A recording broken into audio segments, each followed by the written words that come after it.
Pessoal da torcida tricolor, o São Paulo foi ao Morumbi jogar contra o Vasco, precisando da vitória para continuar brigando na parte de cima da tabela, mesmo com os jogos que tem a menos, né? Com os jogos a menos, o São Paulo continuará brigando, mas infelizmente apenas empatou contra um Vasco bastante desfalcado, mas que soube se comportar muito bem na defesa, ainda que muito desse mérito seja demérito do ataque de São Paulo, que não conseguiu produzir. A gente vai falar um pouquinho disso. Este é o vídeo de jogo aqui do canal. E assim, uma coisa que vai ser o tema da live de terça, a menos que aconteça alguma coisa grandiosa entre amanhã e a própria terça, que vai ser o pés no chão. São Paulo vem de uma empolgação enorme da classificação contra o Flamengo, não só a classificação, foram 3 jogos seguidos contra o Flamengo, que tem o melhor elenco do país, que é o favorito absoluto no Campeonato Brasileiro, com o Atlético atrás e depois Palmeiras, pelo menos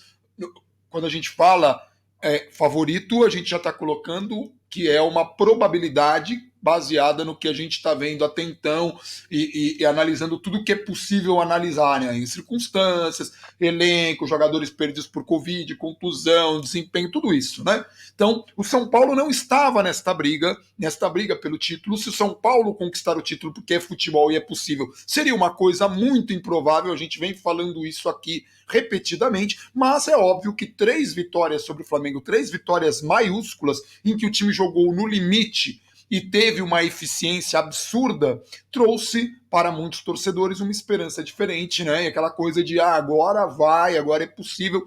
Possível é. Só que o que a gente fala não é sempre que São Paulo vai conseguir manter a mesma eficiência. Hoje teve a oportunidade da virada com o Brenner, que é um jogador brilhante, um jogador que está em boa fase, e ele na cara a cara, correndo, bola dominada, não conseguiu fazer o gol, e tomou um gol um dos pontos que costumam ser um dos pontos fortes do goleiro Thiago Volpe, que hoje foi muito mal. Não foi mal no jogo, foi mal no lance. O jogador, o Cano, saiu na cara do gol, ele saiu num erro do Bruno Alves, que o Gabriel vai comentar. Foi uma quantidade considerável de erros do Bruno Alves no lance, não foi um erro só, não foi só posicionamento, mas foi tudo. Mas o Thiago Volpe teve também sua parcela, não faz dele um goleiro ruim, fez boas defesas na partida, mas assim, o jogador vai com a bola dominada e ao invés dele fechar o ângulo, ele acompanha o lance, deixando mais do gol para o adversário. E aí ele ajoelha, que é uma coisa que eu não curto muito, é um posicionamento que o Rogério costumava fazer.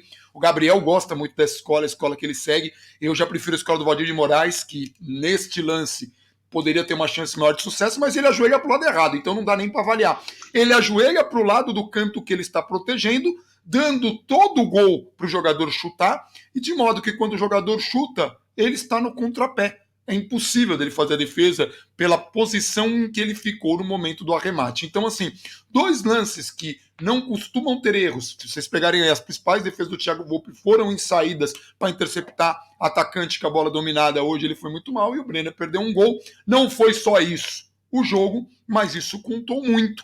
E aí tivemos alguns jogadores que, infelizmente, não entraram bem. Vitor Bueno e principalmente Hernanes, que foi hoje, assim, foi pouquíssimo tempo que ele ficou em campo, mas em pouco tempo foi muito ruim. Ele errou passe, assim, da distância que eu tô do Gabriel aqui da tela.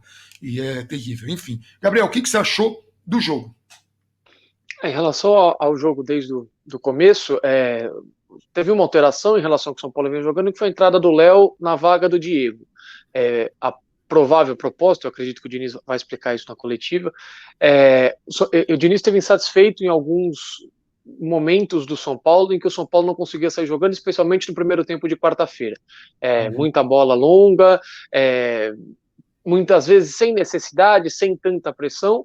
Ele coloca o Léo, porque já era sabido que o Vasco viria satisfeito com o empate, e ele coloca o Léo para o São Paulo ter essa saída desde o primeiro minuto, para melhorar essa saída de bola desde o primeiro minuto, para tentar empurrar o Vasco para trás, para tentar melhorar a criação do time, melhorar a saída de bola, para o São Paulo fazer o seu jogo. Então a única alteração do time titular se explica dessa maneira.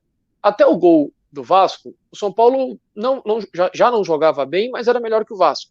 Teve algumas boas oportunidades, o Vasco deu algum espaço para o São Paulo trabalhar ali com passes que vinham da ponta com o Reinaldo por dentro, e o São Paulo não conseguiu encaixar muitas das jogadas. Aí virava chute de longe, que era travado, virava um passe errado. Teve um lance que o Brenner não conseguiu dominar, que até tomou cartão e está fora do jogo de quarta-feira contra o Ceará. Paciência, mas se ele domina aquela bola, provavelmente o São Paulo conseguiria fazer o gol. Esse eu já não lembro se já estava 1-0 ou não, mas o São Paulo teve algumas dificuldades para conseguir criar um Vasco que veio com 3 zagueiros, 2 laterais que quando o São Paulo não tinha bola recuavam e fechavam uma linha de 5, e 4 jogadores no meio de campo e ficava o Cano lá na frente com o Bruno Alves. E quando o Vasco recuperava a bola, ou essa tentativa de ligação rápida acontecia com o Cano, como no lance do gol, ou o Vasco tentava segurar um pouco, explorava os 2 jogadores de velocidade, especialmente pela esquerda. Hoje o Reinaldo muito mal, não conseguiu ajudar no apoio, não conseguiu fazer a diferença quando o São Paulo tinha a bola, e deixou muito espaço no primeiro tempo. No segundo tempo, o São Paulo empurra o Vasco para trás, o Vasco abre mão do ataque, aceita o empate. Não teve tanto perigo assim, mas no primeiro tempo, todas as chegadas do Vasco eram pela esquerda, era esquerda do São Paulo. Esquerda. Então, no lance do gol, a gente pegar um lance principal que foi determinante para o jogo e acontece mais ou menos cedo, com 17, 18 minutos, o São Paulo perde uma bola no campo de ataque. E aí a gente tem 2 problemas. O primeiro problema é o jogador vir caminhando com a bola na linha lateral, e ninguém chega no cara, ninguém diminui, o jogador caminha, levanta a cabeça, olha o Cano, abaixa a cabeça de novo, dá um tapa na frente, ajeita o corpo e joga a bola para ele. Não é para acontecer. Isso a gente já fala há muito tempo. São Paulo tomou gols assim contra a Bahia no Morumbi, contra Bragantino no Morumbi também. Então, mais um para conta de que você perde a bola e você fica olhando o jogador adversário. Lá com o Bruno e Cano, o Bruno Alves, o São Paulo joga dessa maneira, para tentar deixar o atacante impedido. O Bruno Alves demora para sair. Ali no jogo, quando você pega o frame, olha quanto espaço que ele está dando condição. No jogo corrido, é 1 segundo de diferença. Por isso que você tem que ter essa percepção muito, muito apurada. E o Bruno já faz um tempo que... O Bruno e a defesa do São Paulo, né? Contra o Flamengo no Maracanã, no jogo da Copa do Brasil, o gol anulado do Gabriel, a zaga do São Paulo sai, deixa o cara impedido e esquece o Gabriel. Assim, fiz o meu papel, acabou. E o Flamengo continua com a bola, o Gabriel volta, se posiciona e sai de novo. O São Paulo quase toma um gol por causa disso. Sim. Então, nova falha do Bruno. O que mais me incomoda não é essa saída, porque essa saída é questão de 1 segundo. Sim. Vai acontecer de você às vezes sair 1 segundo atrasado. O que me incomoda muito eu não gosto eu também não gosto, tá? Mas eu sei que ela existe. E às vezes tem times que fazem isso com muita eficiência. Sim, acontece. Várias que faziam isso. Você dava um grito que era um comando nele para a defesa, normalmente o goleiro que dava esse grito, e aí a defesa saía no momento porque o goleiro tinha a visão toda do lance. Então eu que dava o grito. E era uma palavra qualquer, aleatória, massa, baleia. E nesse lance nem precisava dar grito nenhum, porque era só ele. Era ele ter a percepção sozinho. Não precisa olhar, ver se é momento. Era ele. Estava no 1 contra 1, que já não é muito recomendável, mas acho que o São Paulo optou por isso, para tentar usar o apoio do Léo e pelo Cano não ter tanta velocidade. Só que ele erra. E aí o que acontece é o seguinte: se o Cano tivesse impedido, vamos supor que o Cano está impedido. Sim. O Bandeira não vai marcar. Hoje já funciona assim, o Bandeira não vai marcar, então não adianta você sair e ficar olhando para a cara do Bandeirinha, parado, aí você vai correr atrás do cara 2 horas depois. Sim. Não é para correr atrás do cara 2 horas depois. Então me incomoda muito a parte da recomposição do Bruno Alves nesse lance. Ele sai o lance, ele fica olhando o Bandeirinha, ele quer impedimento, aí o Diniz abre os braços, tudo bem, porque o Diniz não pode correr atrás do centroavante. Agora o Bruno Alves fica lá olhando o cara... Não vai resolver muito. Não vai resolver. Enfim. O Bruno Alves ficar olhando o cara é um problema. E assim, fez um movimento, saiu a bola, segue no lance como se você tivesse errado. Como se, o cara errou aqui, tem que ser... Porque o Bandeira não vai dar. E se o cara tiver em condição legal, e o Bandeira der no fim da jogada, o VAR vai dar o gol. Então, assim, só um parêntese, hoje apareceu a imagem do VAR, né? Muito engraçado que hoje tenha aparecido. Até agora não apareceu do Fortaleza, mas hoje apareceu. Hoje que estava em condição legal, não sumiram com a imagem, não fizeram nada. Muito bacana. E aí podia divulgar, aí não tinha problema nenhum. Aí não é secreto. Apareceu na hora, impressionante. Quando não, olha, secreto, você tem que vir aqui ver, porque, olha, é muito secreto porque jogo de futebol, gente, é um negócio de contra-espionagem, depois a Rússia, a China, os Estados Unidos ficam sabendo, a gente está lascado. Assim, são umas coisas que são difíceis de entender, mas assim, que fique muito claro, o que o Gabriel está falando é que o Bruno Alves se comportou como um zagueiro pré-VAR. O futebol depois do VAR é diferente. Então os jogadores têm que perder esse vício de levantar o braço, ficar 2 horas tentando chamar a atenção do bandeirinha com o lance correndo, porque se o bandeirinha, se ele estiver impedido mesmo, o VAR provavelmente, a menos que eles errem a linha, porque no Brasil isso acontece, que não é tão incomum assim. O VAR vai corrigir o lance ali. Então você tem que fazer a jogada, correr atrás e depois você faz o chamamento do VAR ali junto ao juiz. É o que deve fazer, isso é uma coisa para o Diniz treinar, mas não é uma coisa também para cair o mundo na cabeça do Bruno Alves. Uma coisa que me incomoda no futebol do Bruno Alves, não é no futebol do Bruno Alves, é no sistema do São Paulo, é que o Bruno Alves está virando o armador, né? Em vários momentos é ele que começa as jogadas de ataque ali do São Paulo. Eu não sei se ele é o jogador mais indicado.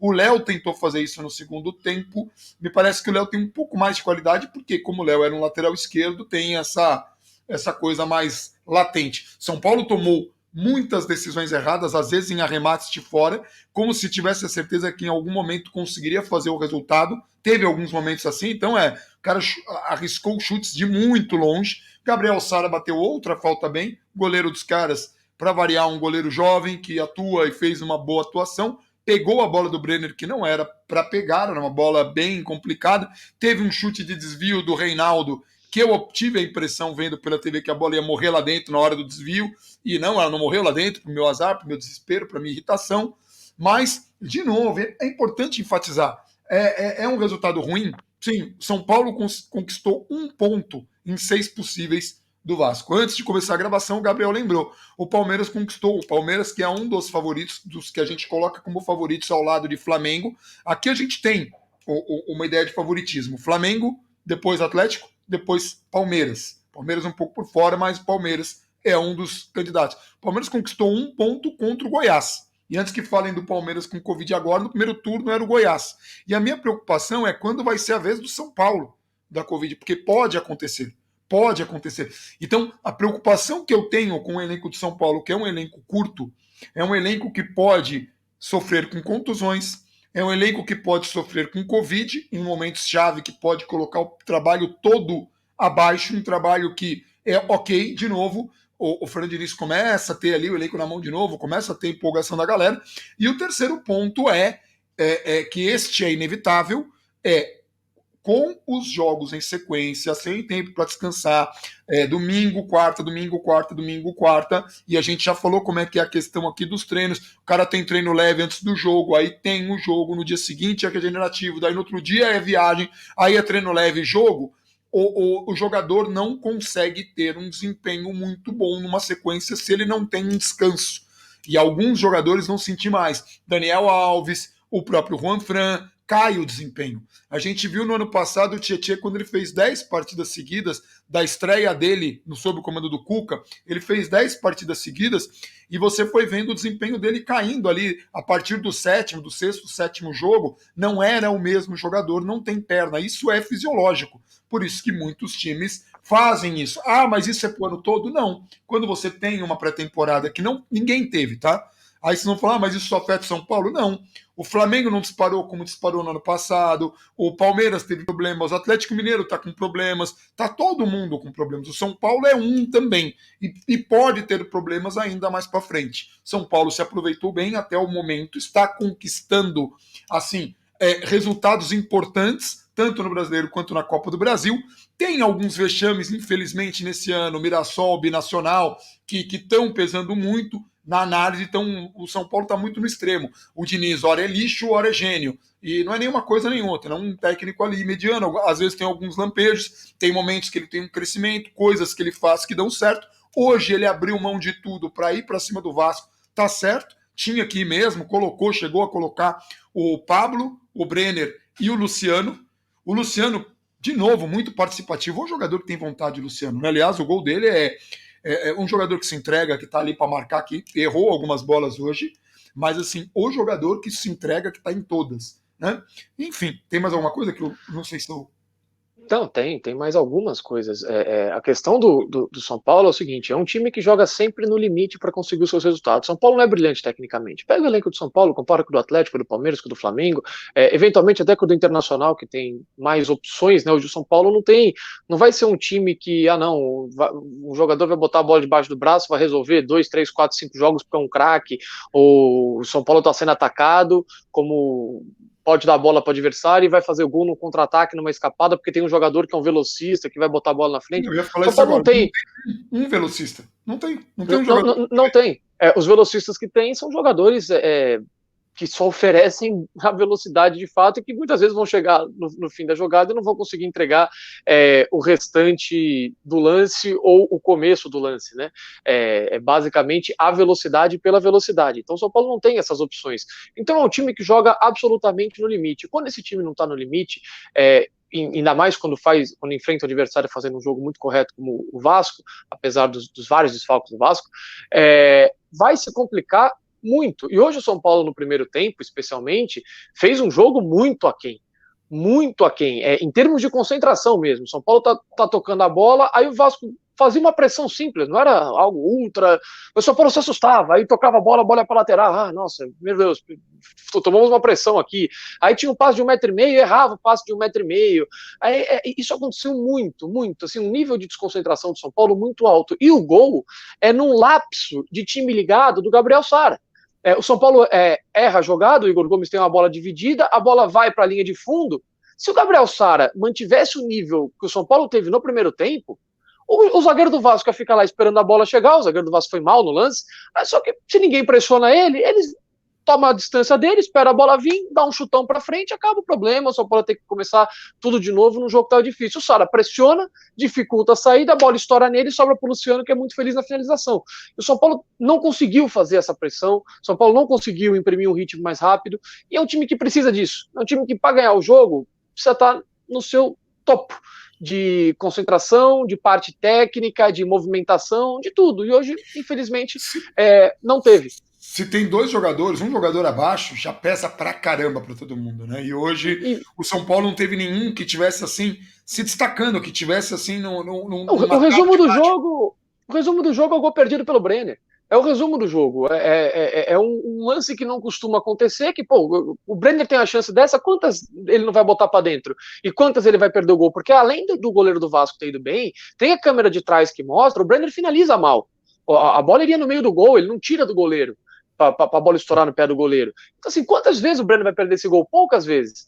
Mas perdeu hoje, porque era um jogo que, enfim, tecnicamente o time não foi bem. No segundo tempo, o São Paulo volta melhor, consegue várias vezes clarear a jogada. O São Paulo conseguia algumas vezes clarear as jogadas. Aí pegava de fora da área. Completamente necessário. Aí abre o jogo, passe errado. O Sara hoje errou mais passes do que deveria. Ninguém rela na bola. Cruza na área aleatoriamente. O Sara hoje errou mais passes do que deveria. O Daniel errou mais passes do que deveria. O Vitor Bueno entrou pior do que em outros, bem pior que em outros jogos que entrou. O Trellis não fez diferença nenhuma. O Pablo, a mesma coisa. O Hernanes igual. Então, assim, o São Paulo não foi bem. O Tietchan ainda conseguiu ir razoavelmente bem, conseguiu fazer uma troca boa ali com o Daniel Alves, hora do Tietchan pela ponta, hora do Daniel Alves, quando o São Paulo começa a abusar do cruzamento, vai o Daniel Alves. No segundo tempo, o Sara passa a jogar por dentro para melhorar essa construção do São Paulo, estava só o Daniel não estava bem, São Paulo faz as alterações, fica Daniel e Sara, depois Tietchan e Sara por dentro, só que o São Paulo não consegue criar jogadas, o Reinaldo não teve bem, o Igor Gomes não teve bem, e assim, de novo, vai acontecer, porque ao longo do campeonato, os jogadores, o time, de uma maneira geral, vai oscilar, você vai ter jogos em que você não vai bem, a gente pode citar aqui de todos os times do campeonato, um campeonato em que a diferença do primeiro time da zona de rebaixamento para o primeiro time do G6, que tem um jogo a mais ainda, é de 10 pontos. Então, quando você não faz um jogo minimamente inspirado, a chance de custar pontos ela é muito alta. Ela é muito alta, porque é um jogo muito difícil. E quando falam que o São Paulo, não, o São Paulo tem dificuldade contra times fechados. Contra times com a proposta do Vasco, quando essa proposta ela é bem aplicada, e hoje no caso do Vasco foi, todos os times do mundo têm dificuldade. Todos, qualquer um. Bayern de Munique, Seleção, Liverpool, qualquer um. Um time com 5 caras atrás, 4 no meio de campo, um cara na frente, absolutamente satisfeito com o empate, vai gerar dificuldade. Pega o jogo, e especialmente em 2020. um jogo atrás do outro, um calendário maluco, São Paulo jogando uma sequência impressionante de jogos, basta você ligar o jogo em qualquer dos campeonatos e ver, ou se preferir, jogos de seleção. Então isso é importante também ficar muito claro, porque assim, se alguém estava achando que o São Paulo ia ganhar 20 jogos seguidos no Campeonato Brasileiro, é absolutamente irreal pensar qualquer coisa nesse sentido. Poderia acontecer, mas seria muito, muito, muito improvável. Não vai acontecer. 20 jogos não vai ganhar. Duas coisas que são muito importantes destacar. Não foi por falta de tentativas do Diniz que tentou tudo que era possível, tentou inverter, tentou colocar, tentou pressionar, fez as leituras que podia, mas pegou o time numa tarde que nada funcionava. Eu reitero, o Volpi, que não costuma ir mal em lances do jeito que ele foi, não acho, foi um frango, não, foi uma falha. Eu acho uma falha maior do que muitas que muitas vezes querem imputar pro cara. Eu fico mais incomodado com esse gol do que o gol que ele tomou contra o Fluminense. Por exemplo, o chute de fora da área, uma pancada de fora, que sim, era uma bola defensável pro nível dele, mas hoje é um gol pior. Hoje a finalização não é boa. Mas a finalização não precisa ser boa, né? Porque ele deixou todo o gol. Exato, a finalização não é boa, o posicionamento é ruim, ele vai mal no lance. Então, assim, soma com o Bruno Alves, que vai mal no lance, toma um gol bobo que não podia tomar num jogo em que o time não tá bem. Aí o São Paulo empata o jogo, não consegue resolver depois. Tem uma chance de ouro, que valeria por outras 3, mais ou menos, e vai. Em relação a jogos em que o São Paulo enfrenta times mais fechados, a gente tem alguns exemplos, como o jogo para pegar dessa sequência que o São Paulo vinha de 6 vitórias e de 9 jogos, 9, se não me engano, marcando no mínimo 2 gols no jogo, ou seja, o São Paulo vinha quebrando recordes atrás de recorde de década do clube, de um monte de coisa, enfileirando marcas, né, que não aconteciam há muito tempo. O São Paulo enfrentou um Lanús que depois que fez 1-0, se botou todo atrás, o São Paulo amassa o Lanús. Só que hoje era um jogo que não foi bem. Contra o Lanús, o time criava boas oportunidades, o Daniel Alves fazia o passe perfeito para a movimentação do Pablo. Hoje o Tietê teve uma bola que o Pablo fez a mesma movimentação. O Tietê foi dar o passe, a bola foi na mão do goleiro. Se o cruzamento vem certo, ele sai na cara do gol. Aí a gente estaria aqui elogiando, falando o passe do Tietê, a movimentação do Pablo. Muitas vezes acontece, só que a parte técnica não funciona. Hoje o Hernanes teve um momento que ele foi dar um passe, assim, que nem eu brinquei, né, da distância que eu tô de você aqui, que a bola foi para lateral, mas um passe que pô, ele vai com a bola até o jogador e erra o passe, né? Dá a bola um pouco. E teve um outro lance que ele sai meio desengonçado com a bola dominada, sabe assim? Parecia que ele não estava acertando o tempo, mas nem de fazer a movimentação de perna. Aí muita gente fala, muita gente, né? Então, quando eu falo muita gente, redes sociais, né? E aí é o pessoal que está respondendo quando você faz esse comentário. Então eu estou falando diretamente para essas pessoas, falando, o Hernanes é um jogador, já ex-jogador, né, já devia ter se aposentado, já devia se aposentar. Não sei se é o caso, não acho que seja um problema assim de um Hernanes irrecuperável. Inclusive perguntaram qual foi o último jogo bom do Hernanes. O Hernanes fez um jogo bom recente, só que eu esqueci o adversário para colocar. Depois desse retorno dele, que a gente até comentou aqui. Qual jogo que foi, Gabriel? Que o Hernanes foi bem, sim. Foi que o Daniel Alves estava fora, não foi? Sim, não. Foi alguma. Goiás. Que assim, que ele foi bem. Não foi um espetáculo, mas foi um jogador que. Aquele Hernanes que enfrentou o Goiás, ou seja, acertando aquele tipo de lance. Mas o Goiás é um adversário. O Vasco desfalcado também. O que eu estou dizendo hoje o Hernanes não acertou, não foi porque o Vasco pressionou, não foi, porque ele não estava bem.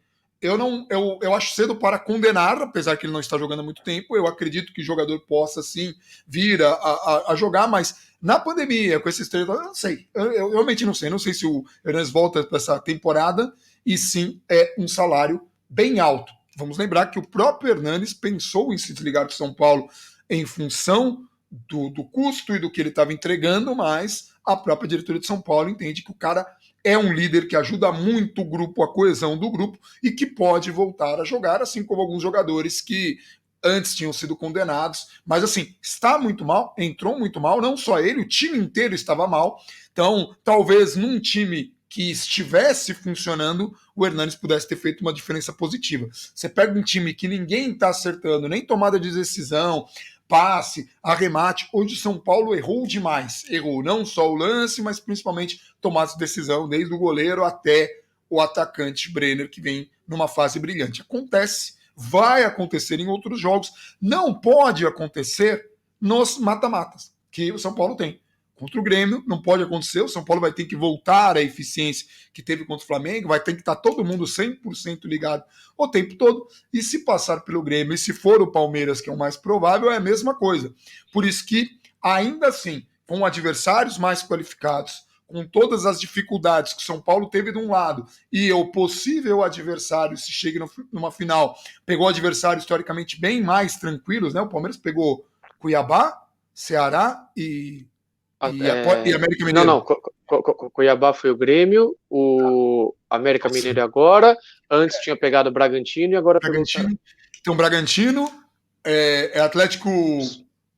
Atlético não, América Mineiro. América Mineiro e o Ceará. E possivelmente São Paulo. Enquanto a gente pegou Fortaleza, Flamengo, Grêmio e Palmeiras. Todos esses muito fortes. Ainda assim, com essa passagem, eu vejo mais chance de São Paulo conquistar alguma coisa neste mata-mata, que você precisa fazer esses 2 jogos ali no limite, e o São Paulo mostrou que tem condições. O problema é você escolher, porque você não escolhe um jogo que você está bem, a menos que você se prepare, planeje, rode o elenco antes daquele jogo, que eu não acho que seja o caso de São Paulo, mas eu acho muito mais possível, muito mais possível o título da Copa do Brasil, se a gente for pensar em brigar por título, do que no brasileiro. Mas, mesmo não sendo tão possível o título brasileiro, o São Paulo tem tudo para brigar lá em cima, a menos que os problemas que eu mencionei que podem acontecer, Covid, contusão, cartão, ou mesmo queda de rendimento, aconteçam num combo muito tenebroso para o São Paulo. Pode acontecer também, mas se tudo se mantiver como está, a chance é que o São Paulo brigue lá em cima. Você ia fazer um comentário, Não, só para falar, o próximo jogo do Ceará é um dos jogos atrasados, ainda tem alguns jogos na quarta-feira, porque não vai ter rodada no domingo especificamente por causa das eleições, então alguns times, por exemplo, o Atlético Mineiro joga na quarta-feira também, aí no fim de semana só o São Paulo joga, desses que tiverem jogando aí na quarta-feira. Então, o Ceará é um time que vem sendo muito competitivo. O jogo contra o Palmeiras, eles somam 3 gols em 5 minutos, o jogo acaba. Assim, em 5 minutos, o jogo tá rolando normal, daqui a pouco 1, 2, 3, desses 3 gols, 2 eram defensáveis, um era muito defensável para o Fernando Praz, e o jogo acaba, aí o confronto vai 3-0 e você tem um confronto de 3-0. Quando estava 2-0, os caras empataram, né? Só que aí já tá 5-0, o Palmeiras já cheio de problema, também tirou o pé do acelerador. Mas assim, é um time que contra, hoje empatou com o Atlético Mineiro também com muitos problemas, mas você pega os jogos do Ceará contra times, a parte de cima da tabela mesmo, eliminou o Santos da Copa do Brasil, pega os times que estão lá no G6, se preferir, ganhou do Flamengo, complicou muito a vida do Internacional com 5 desfalques, complicou muito a vida do Palmeiras com 5 ou 6 desfalques, os 2 jogos fora de casa, o Internacional, na época o Internacional tinha o Eduardo Cudê, então assim, vai ser um jogo bem complicado para o São Paulo, mais um jogo em que o time precisa estar no seu limite em todos os aspectos para fazer um bom jogo e conseguir a vitória. Só que assim, o São Paulo vai começar agora a pagar os jogos atrasados e vai ter um pouco mais de noção. Inclusive, quando terminar de pagar os jogos atrasados, a gente fala mais disso na terça-feira, mas o São Paulo vai chegar a ter jogos a mais em relação a Grêmio e Flamengo, que terão seu jogo adiado no fim de semana agora. Não vão jogar. Então o São Paulo vai sair jogando, vai pagar todos os seus jogos, aí vai ficar com a rodada tudo certo, tudo correta, e o Flamengo e o Grêmio com um jogo a menos aí, um para fazer com o outro. Então o São Paulo vai ter uma noção muito grande do seu momento no campeonato, não vai ter nenhum tipo de descanso até o fim do ano, exceção a semana do dia 16 de dezembro, então, do meio de semana de 16 de dezembro, e de resto vai ser, joga quarta, joga domingo, 23 de dezembro é Grêmio, 27 é Fluminense, 30 é Grêmio, 3 de dezembro, eu nem lembro quem que é, antes disso, dia 13 tem o Corinthians, 12 tem eleição, e vai ter um monte de coisa que assim, a gente não tem como prever e falar, não, agora olha só, pega aqui a tabela, vamos fazer 15 dos próximos 15, agora ninguém segura. Infelizmente, o elenco do São Paulo, para fazer isso, tem que estar sempre no limite, é muito difícil você se manter sempre no limite, quarta, domingo, hoje jogou contra o Vasco, amanhã é regenerativo, terça-feira você está indo para Fortaleza, então quarta tem jogo, quinta regenerativo, sexta você vai para Salvador, sábado jogo contra o Bahia. Infelizmente não tem muita escapatória, mas cara, o resumo do...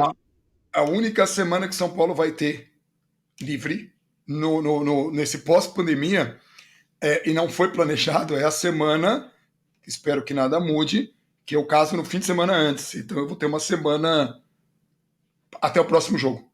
Exatamente Sim, do dia 14 até a sexta-feira é o que eu tenho de tempo ali com a Vives já casados. A gente casa no dia 12/12 de 2020, apesar do ano todo. E aí a gente consegue ter um casamento que ia ter festa, ia ter um monte de coisa, não vai ter. Vai ser só no cartório com 2 testemunhas, sendo que este que está aqui ao meu lado é uma delas. Então você imagina o nível. O Gabriel vai ser testemunha às vésperas, né, de um São Paulo e Corinthians, né? Corinthians, Porque sim. E no no dia dia da eleição. é. Hã? No Como é dia que da é? eleição. No dia da eleição. Então, e aí vai ser essa loucura no dia da eleição do clube, quer dizer, vai ser um combo assim, bem complicado, e aí o São Paulo vai ter a única semana, e aí é o que a gente fala aqui. Quando você tem um elenco curto, que você não pode, por exemplo, dar descanso para alguns jogadores chaves em alguns jogos teoricamente mais fáceis e manter um nível ok, porque o São Paulo perde muito quando perde jogadores, a gente já vai sentir a falta do Brenner contra o Ceará, por exemplo. O Brenner não é um jogador substituível. Ah, mas e o Pablo? Vocês falavam bem do Pablo? Sim, a gente falava bem quando o Pablo jogava bem. Isso faz um tempão, Não, é tá? só comparar hoje. Se o Brenner cair e o Pablo entrar numa fase espetacular e começar a meter gol todo jogo, isso é importante, tudo bem. Hoje foi o dia do Brenner pesar. Talvez hoje, se fosse o Pablo no lugar do Brenner, também de repente você pode chegar no jogo. Só que não tem como saber isso. Isso aí, não, peraí, hoje o cara vai jogar mal, tira ele. É. É difícil saber. O Nem no Diniz, inclusive, videogame, deu. aí nem no videogame a gente sabe. O É, Diniz colocou os 3 para ver se conseguia acertar um deles, Não, vai fazer. e deixou o Brenner no máximo que pôde. Quando o Brenner ainda atrapalha um ataque ali, que ele até grita confiança, o Brenner Daniel Alves faz um passe perfeito para o São Paulo finalmente criar uma oportunidade no segundo tempo, o Brenner dá de zagueiro, tira a bola, aí ele coloca o Trellis, porque infelizmente Um não era o dia lance do jogador. cabeceio do Vitor Bueno que eu não entendi para onde que ele cabeceou aquela Um bola. do Hernanes, que o Hernanes tira de zagueiro. Infelizmente, assim, a gente está aqui enfileirando jogadores que tiveram lances capitais em que foram mal. Bruno Alves, Volpe, acontece. Infelizmente, era o que eu ia falar. O resumo é isso. Acontece. Infelizmente. É um tropeço, é um resultado que a gente vai lamentar muito, porque é um resultado altamente frustrante, mas é o que o elenco do São Paulo permite. A gente não tem tantas opções assim de peças para mudar um jogo, para substituir jogadores que estejam mal tecnicamente naquela partida. Agora a gente vai para o Ceará para um duelo complicado, mas que o São Paulo tem condições de retomar a sua concentração, sua confiança e buscar um bom resultado lá. Repito, ainda que seja um time que tem competido bastante no campeonato, não seja um time que está tomando sacolada de todo mundo, coisas assim. E aí, assim, só para encerrar, terça-feira a gente vai falar desse negócio de pés no chão, que é importante para o time, coisas que a gente falou já aqui no vídeo, mas a gente vai falar com a interação que a live permite, né? Com a galera podendo opinar e tal. Então, muito importante que todo mundo compareça, terça-feira às 8 horas da noite. Eu tô com dores aqui, teve uma hora que eu tava falando, tem mais coisa que o Gabriel foi falar, vocês devem ter visto que eu fiz uma cara de dor, porque eu talvez tenha que fazer uma cirurgia o ano que vem, que legal, tá tudo muito. Esse ano, para mim, na questão de saúde, desde a minha paralisia facial, carro, teve muitas coisas, mas é o ano de 2020, tá difícil para todo mundo. Depois, provavelmente amanhã ou terça no Instagram e no Face, eu vou falar diretamente com o pessoal de Guarulhos, mas aí é outra coisa, tá? Mas quem é de Guarulhos, fica aí com as antenas ligadas nessas 2 redes sociais, eu vou fazer uma chamada lá para conversar com vocês. É isso, acho que matamos. Só um último ponto. O São Paulo era o segundo melhor mandante do campeonato, tá? Ficava só atrás do Atlético Mineiro. Agora tem o jogo no Internacional. Antes de começar o jogo, o São Paulo tinha caído no saldo para a terceira colocação. O Internacional está ganhando de 2-0 do Fluminense, deve ganhar o jogo. Assume aí a segunda colocação isoladamente. O São Paulo tem 10 jogos como mandante, os outros todos têm 10 ou 11 jogos, e o São Paulo continua ali como segundo em aproveitamento total, tá? Não estou nem falando de aproveitamento proporcional, em terceiro, desculpa. Em relação à defesa, o São Paulo segue com a melhor defesa do campeonato e está a 2 pontos de Flamengo, Internacional, Atlético Mineiro. O time cai uma posição essa rodada, todos com 22 jogos, o São Paulo chegou a 19 hoje. Então, assim, segue com o melhor aproveitamento do campeonato, ainda que vai começar a jogar os jogos atrasados, esse aproveitamento pode cair. São Paulo perde para o Ceará, por exemplo, o aproveitamento vai naturalmente ser derrubado, mas assim, eu acho que é um jogo para a gente entender um pouco a situação. De novo, eu repito, se alguém achava que o São Paulo ia ganhar 20 jogos seguidos, não fazia sentido manter essa ilusão ou essa falta de realidade de um time que vai enfileirar. Já tinha feito 4 no campeonato, 3 no campeonato brasileiro, mas vai ganhar mais 20, enfim. É só para trazer um pouco disso, para trazer um pouco de realidade. E o lado positivo que a gente fala na terça-feira não me parece que, ou melhor, me parece que as pessoas entenderam um pouco melhor. Falaram, pô, de fato, é um resultado a se lamentar, é um tropeço, é ruim, acontece. E depois da sequência que o time tem tido, é esperado que uma hora aconteça. Essa Então, maturidade um que a torcida está mostrando nesse momento é elogiável. Né? Muita gente fala, vocês sempre criticam a torcida. Não, a gente não critica a torcida. A gente critica algumas falas de alguns torcedores e elogia algumas falas de outros torcedores. E quando a gente critica, como a gente é criticado, também é a coisa normal. Isso é o normal do debate. Eu sei que muita gente se incomoda porque todos somos torcedores, inclusive nós, né? Mas a gente precisa segurar essa emoção, como fala o Daniel Crepaldi, que é um colaborador aqui do canal, né? A gente tem que segurar essa emoção, é muito importante. E o São Paulo talvez consiga algum resultado aí, e é muito também, muito, é primordial que todos nós consigamos enxergar a evolução desse time, a evolução do elenco. Existe um trabalho, independente de gostar ou não de técnico, de gostar de jogador X, de gostar de não sei o que. O trabalho do São Paulo melhorou neste ano, mesmo com a pandemia. Isso vale para todo mundo, né? Inclusive para o Raí ali, que foi um dos precursores da troca que nós criticamos do Everton pelo Luciano. Criticamos no sentido de que achávamos que São Paulo poderia achar uma peça melhor, e se formos falar de desempenho, não tinha como achar um jogador, mas nem se trouxesse um Messi ia ser melhor, porque o Messi está irritado lá no Barcelona, que não estão deixando o cara respirar futebol. É isso. Então, agora podemos, sim, de fato, encerrar, mas é importante, tá, gente? Sim.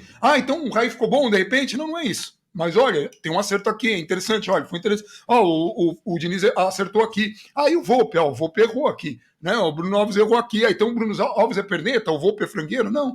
É só a gente entender jogo a jogo e entender que às vezes acontece. Terça-feira a gente volta. Então, fica aí. Só uma correção, o gol do Galhardo foi anulado, então tá só 1-0 pro Internacional, o jogo tá se encaminhando pro intervalo agora, a gente pega o segundo tempo, com calma. Só pra não ficar o vídeo solto, os caras... Aí o jogo termina 1-1, os caras, mas como é que fez 2? Então... Tiraram o gol, né? Mas em tempos de VAR, todo mundo entende, porque agora sai o gol, todo mundo fica lá olhando, esperando, né? Mas enfim. Então é isso, um abração pra todo mundo, e como sempre a gente fala aqui no canal, Vamos São Paulo.